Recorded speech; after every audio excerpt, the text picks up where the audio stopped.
Okay, before we start, I'm going to throw some things out at you. First of all, thank you. Thank you for those who have subscribed. Two of the sites I'm on, which is YouTube and also BitChute, we've seen an increase in subscribership. We thank you for those of you who have subscribed. Comments have been very, very busy this week or so, and we do appreciate that. There, don't forget to hit that like. And don't forget to share this videos. It's very important that we get out there. You know, by you doing that, more and more people will be able to see these stories. Some of these stories that I bring out to you, most people haven't heard of. You've seen that we've done coverage of the adult industry. Some of these stories don't get out in the mainstream press. They're stories that are hidden. Some of these are censorship stories that are very important. You may not think that it's important because we're here in the United States. No, it's very important because some of the laws that are being pushed out there are being pushed here as well, quietly. You know, that's one thing, you know, the joke I put with Max Headroom is do you know about the story about censorship that on there, you know, how successful censorship is, you know? Have you any idea how successful censorship is on TV? Don't know the answer? Successful, isn't it? and that's the situation. If you don't hear these stories, you're not going to know it's coming. Now, the second part of this, some of the footage and the information were gathered by two YouTubers, Poseidon Entertainment and Mickey Views. When you get a chance, I have the link below to the specific videos that will detail more information on what I'm presenting to you today. And go over there, give them some love by subscribing to theirs, sharing, commenting, liking. Because these two YouTubers, they go very in depth, especially Mickey Views, on a lot of the stuff that we're going to discuss here with Disney, the Brightline, all that's coming forward to you. Because this is very important. And if you clicked on it and you understand what's going on, that Disney has made one of the biggest mistakes ever as far as a business. They just literally, they think that basically they're going to be still the big boy in Orlando, Florida, even though that, you know, the situations are changing. The government has removed some of their, they removed some of their tax protections and stuff like that they've had for many years in this state. You know, and people say, well, you know, it's politics, it's situation because of all that. There's a lot more into it. And most people don't realize what is happening. As a person who's lived in Florida for 10 years, I have seen some of the situations down there. I've seen the changes that have been happening for many years. The 10 years I had there were a lot of changes going on. Now, if you are a person in Florida, you know what has happened and you know what is going on. And the thing about it is, there is a new high-speed rail that is being built right now. It's about 80% done right now. And it runs from Miami. It's supposed to run from Miami to Tampa and run through Orlando from the Orlando International Airport through the middle of the Orlando district into International Drive. Originally, it was supposed to go on the outskirts of it and basically pass by it and go straight into Disney, then to Tampa. But that has changed. There were several proposals to the situation, and that would allow the Brightline to hook up with another rail system that is there. I think it's Sunrail is the other one on there, which now allows for government dollars to be put into this, because this is Brightline is one of the first high-speed rail units that's run independently in over 50 years. Understand that. Note that. There hasn't been anything like this in the U.S. And we said, well, what about California? That's been a failure. That's a failure on the other end through California politics and stuff like that. That should have been completed as similar. This is 80% done. It is running. Right now, it's running between Miami to West Palm, and from West Palm to Orlando is being tested right now. This is a line that's supposed to run on the hour, and maybe if it gets the amount of ridership, which is expected to, and it most likely will, they'll run more rail cars to the nation. So you probably get it within the half hour or within 45 minutes. It just varies when this thing is in fully up and operating.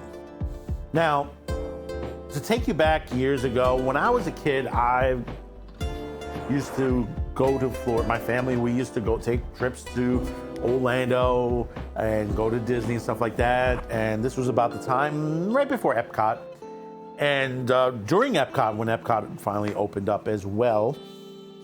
And we stayed at somewhere called International Drive. If you're not familiar with International Drive, it's a whole area there that was built originally, and it spans miles on there because there's a lot of land in that section there. Someone thought, hey, listen, they're building Disney World over here. Why not build hotels? At that time, they only had 3 places where you could stay at. It was the Contemporary Resort Hotel, the Polynesian, and the campgrounds. So basically, there was a businessman who thought that, hey, listen, I could build hotels on the outside and basically will allow people to stay near Disney, and we'll build from there. And that's what happened. That's what became International Drive and Sand Lane, Kirkman Road, all these sections that have been put there for many years. And I grew up with this. I mean, from my remembering back then, we used to stay in a place called Quality Inn, which at the time was called the High Q. I stayed at its sister place, which was the Low Q. These were both owned by Quality Inn. One year we stayed at the Howard Johnson's because a lot of the other hotels got busied up at the time, and that was at the same time when Universal Studios opened up. So I had a jump run to Universal Studios. There were many other parks available there. Wet and Wild was opened up. Many small parks and museums and stuff like that. Restaurants and stuff. You had a large McDonald's there that even served pizza and stuff that wasn't on the menu in other restaurants on there. And it was pretty large. And at the time, they used to call it Mickey D's. When I went, they had Popeyes, Kenny Rogers, Friendly. They had the bank of everything that you could go there. 7-Eleven was in there for, if you wanted to grab snacks or anything. And of course, gift shops galore. And this built around Disney for many years. Now, when I was there in the 90s, you started to see a change. And this is when Eisner came in. And the changes was that basically Disney, when they started building up, when Epcot was finished, Eisner thought, hey, listen, why don't we keep people on the property? See, in previous years, Disney company was like, hey, listen, great, you're building around us. This was, a joint together. You'll get some business, we'll get some business, and we will make money, both around. But Eisner to Chapek all are greedy. And for the reason is they started building hotels around Disney itself. In simpler terms, you didn't have to leave Disney property. Everything was there. And they built around that. You know how many parks that they have now. They created the Living Seas Pavilion to compete with SeaWorld. They built Animal Kingdom to compete with Busch Gardens, and so on and so on and so on. And this was the thing that they were doing. And you see what it is like today. And what happened in between, the ones who suffered with those on International Drive. There are sections on the north end that, there are still some hotels, some gift shops, some attractions, but it's a little seedy. You could say it's a little seedy. It's not as great as it used to be. But what happened is, in time, Universal started to build outward. They built Islands of Adventure. That started to bring people in. Now, remember, Disney had already put everything on there and killed most of the business, including like Wet n Wild and a lot of other Mystery Funhouse and many other small parks that were in the International Drive region. After a time period, you saw the expansion of Universal Studios. They started just keeping building and building and building. And see, the thing about it is, the one thing about Disney, and this is ever since with Eisner to now to Chapek, they come in late when it comes to the situation and don't realize what is going on. Until it's too late, until they lose a part of their market cap. They think that they have a big brand name themselves, and people are gonna flock to us. We're a big name, Disney. And it is. Disney is a big name in all the situation as far as the park. They have parks all over the world, and they are popular, but it's been dropping off lately. If you've seen some of the rides they built in the sections, you have the Star Wars attractions. That's one big major flop in itself. The hotel that they built on there, that was like, that was Disney's folly. It's a failure over there. And many other rides and attractions they're building. I mean, they canceled the Mary Poppins things, which didn't cost them much to do, and they canceled that. They canceled the teacup ride in Epcot. So many stuff they've canceled, or they've gotten rid of rides, or the maintenance rides alone on there. And the things that they're doing to Splash Mountain, change it over to Frog and the Prince, which is stupidity. Nobody wanted to change on there. You had people come in and say, well, yeah, they think that's racist. What's racist? What's racist? That are cartoon characters. Cartoon characters in a movie that basically you have never shown since it was in theaters. Which, to this day, I still say, Song of the South should be released back. It should be on Blu-ray. It should get its love the way it's supposed to be. No matter what you think of the situation, if you haven't seen it, I have seen the movie.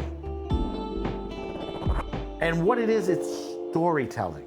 That's all it is. It's a boy going through situations with his father, his mother, and a former slave who basically sitting there telling him stories. It's the stupidest thing ever. People continue to say, well, it's racist. Watch it for yourself. It happens to be a bit slow. This is not one of those movies that is just, something like Roots or something that's fast-paced or anything of that nature. It's a slow pace, but the stories are there. These are stories that were brought over by the Africans that, they continue to tell for many years. And that's all it is. But nevertheless, this is what they want to do. And many other changes in Peter Pan and other rides on there. But as Universal expands outward, and you see the new park that they're building out now, the Brightline, which originally was supposed to go into Disney, is supposed to pass through a section, because basically the Brightline is funded privately. So basically, in order for them to go up and around and go through International Drive in Orlando, it would cost a lot of money to do.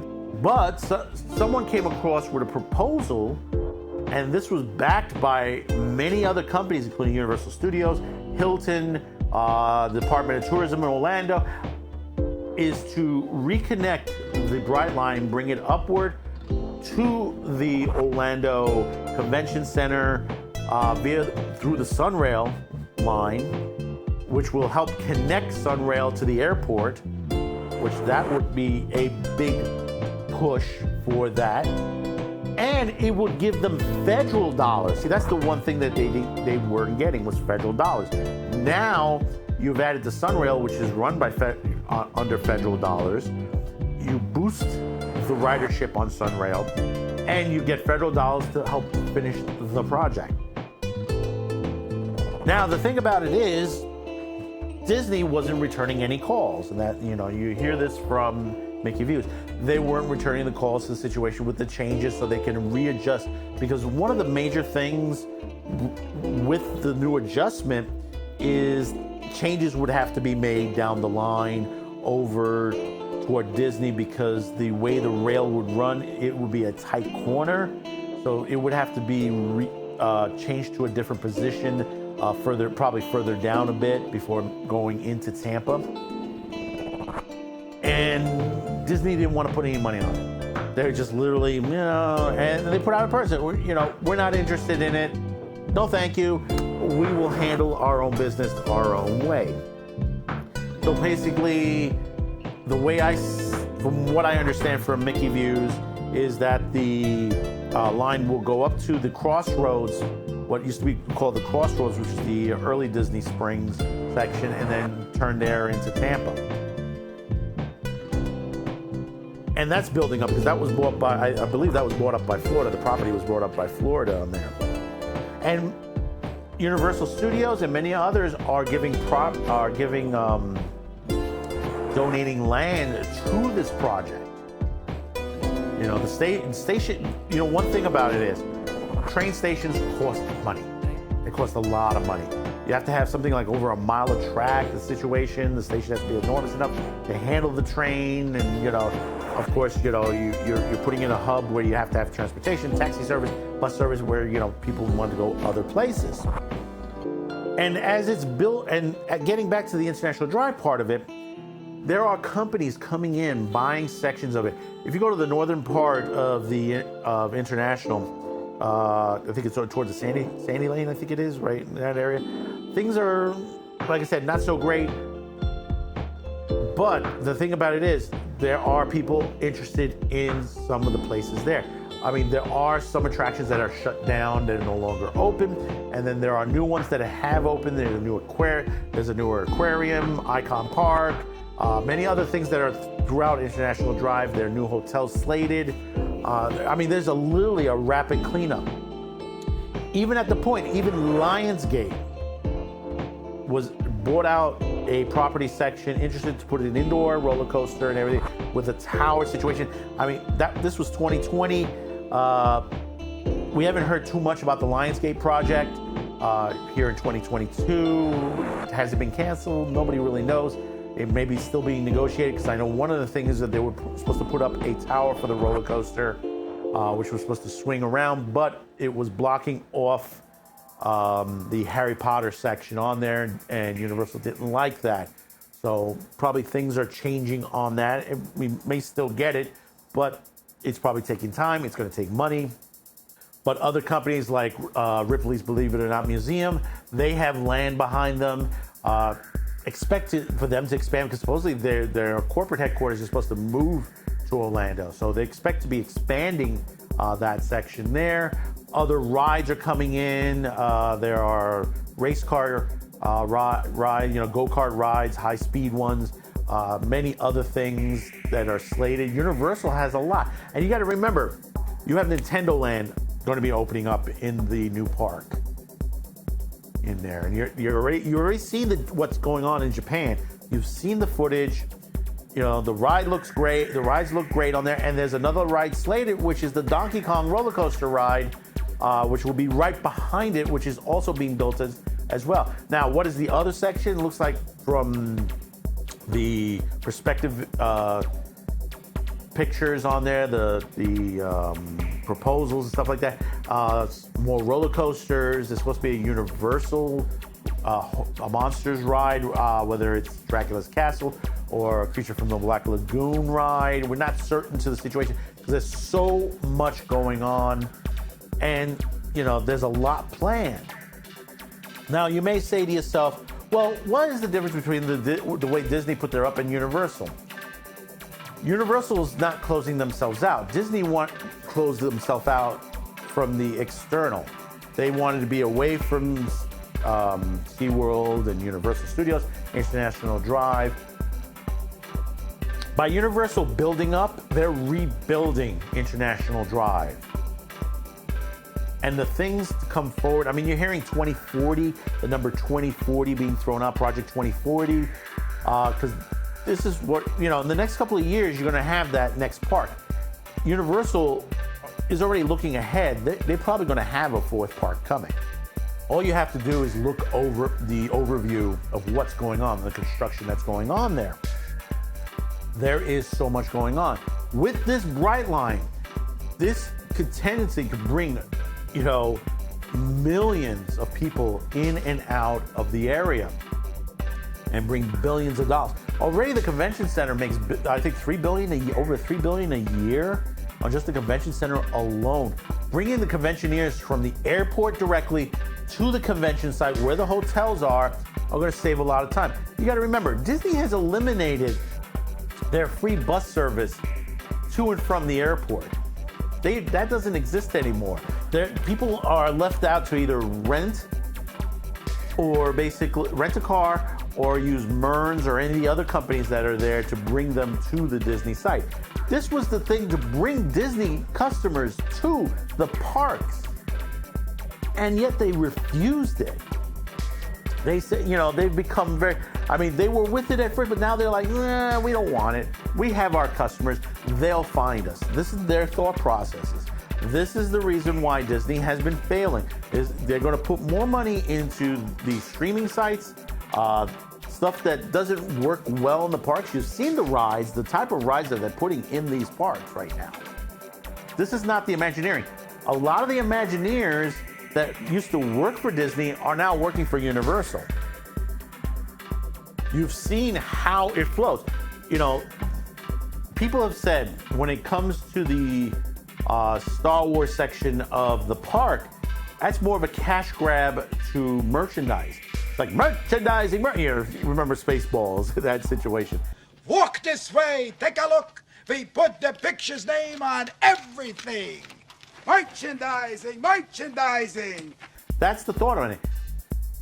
And you say, well, isn't Universal that way?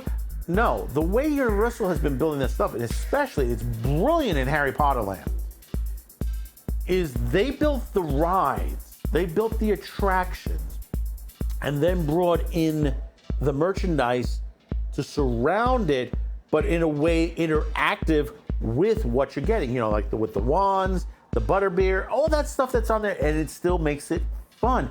You got people sitting there waiting for a dragon to breathe fire at certain points of the day. Imagine that. It's almost like the sunsets at Key West. If you've ever been in Key West and people just stand there to watch the sunsets, they're watching a dragon, waiting for a dragon to breathe fire so they can get it on their Instagram. You don't really have that in Disney. You have the little things, the little shows in between that, with Ray and all this that goes on there, but it's like people don't really care about that as much. The parades are not like they used to be.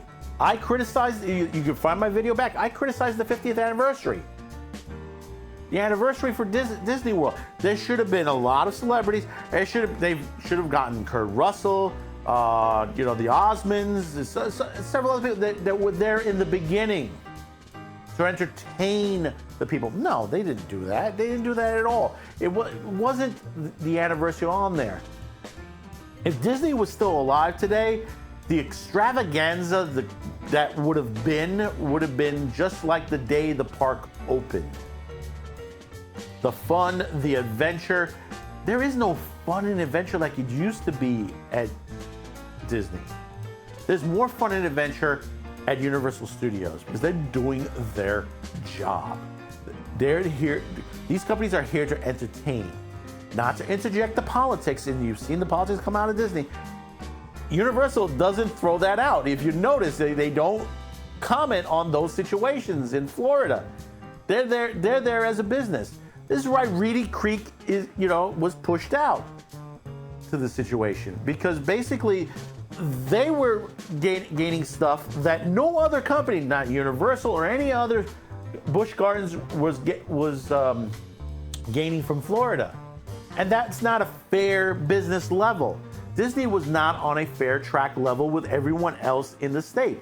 This is why the International Drive failed, because they used the Reedy Creek and basically isolated themselves from International Drive, where International Drive was your running. If people couldn't afford to get your hotels or your hotels were booked up, they went to International Drive.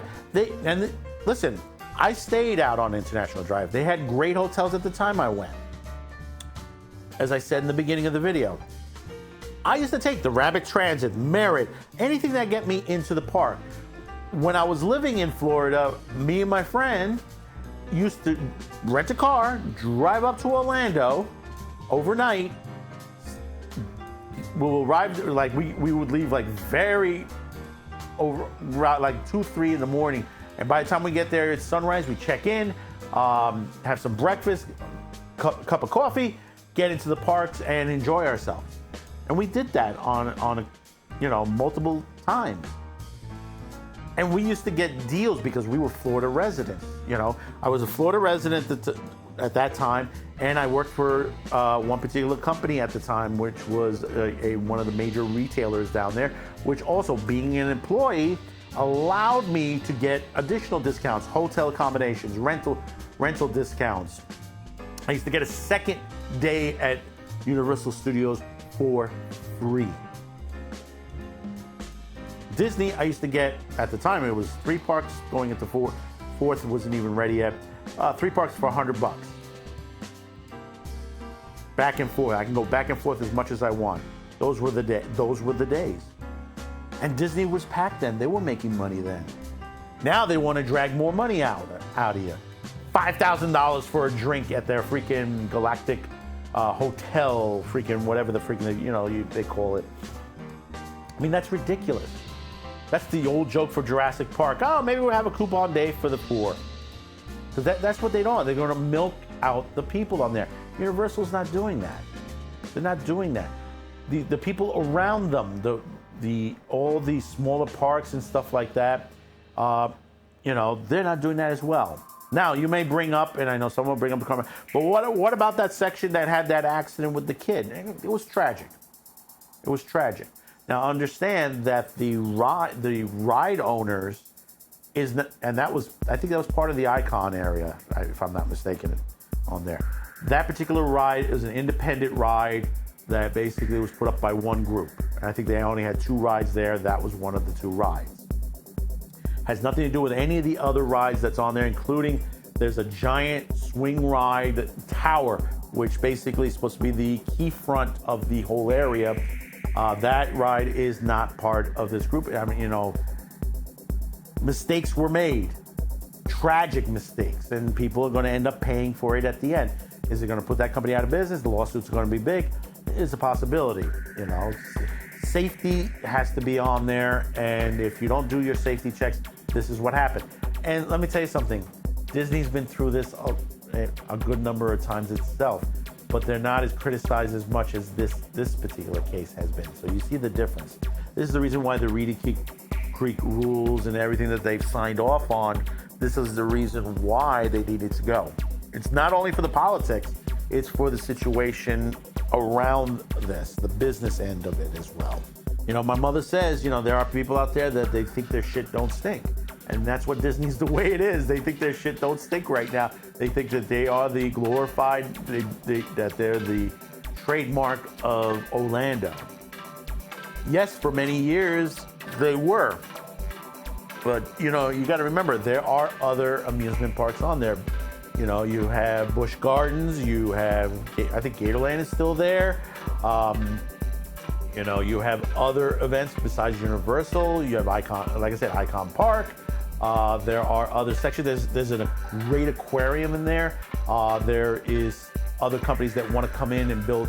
There's that crazy museum with the supermarket look, that has all that crazy stuff. They want to build one there, which would be perfect on there. There's a club, believe it, it's Iceberg Lounge, that you go in and it's literally, it's cold, freezing in there, and they serve drinks on that. There are other nightclubs and situations on there. And not only that, this opens up to other sections like Celebration Florida and the other half of downtown. There are trolleys that go up and down International Drive. Those could be expanded over to Universal Studios. The things that are going to happen to this area is going to finally get its due. What it should have been back in the late 90s, early 2000s, it should have been that big then. Because they wanted a high-speed rail then. But Universal and Disney at the time were like, no. Universal changed. They said, nope, that would be, the Orlando airport's gotten bigger. More and more people coming. Why not put a high-speed rail in there? And like I said, this is the first one in 50 years privately funded. American made, American made in America. Now I don't know if the train itself is made in America, but the rails are done. The construction, all that. That's the way what we used to do decades ago. We used to build and build and build, and this is what needs to be done in order to survive in all this. It's insanity. You got to bring the customers back. Hell, you got a White Castle there, and I forgot the name of the other company that are doing fantastic. The first White Castle in Florida, in Orlando, Florida, and it's doing phenomenal. The lines were like through the roof in there, and the food is good. And there are other restaurants that's starting to show up. Dave & Buster's is now in there. You got other companies that are looking to open up restaurants, hotels, nightclubs, and other venues and expand the venues that they already have. The land is there. There are theme parks that have shut down in International Drive that are sitting there. Nothing like the Midway amusements that's been sitting there for quite some time. The only thing left of them is one ride and the arcade. And it's been sitting there waiting to be demolished. And it's going to be demolished eventually and make way for something new. And the sections that are there that are fully operational and back open again, on dinner time and the weekends, they have the business. But, it doesn't have the traffic as it should. And eventually, hopefully, that will change now with the Brightline. So once again, do check up with Mickey Views. They have more details of this whole entire endeavor. Same thing with Poseidon Entertainment, who gives his 2 cents to the situation. He's very detailed and gives the entire history from the 70s to present day of what was there, what happened, and what is the future. I've just given you just a small summary. I could go on for another hour or so and just detailing every section.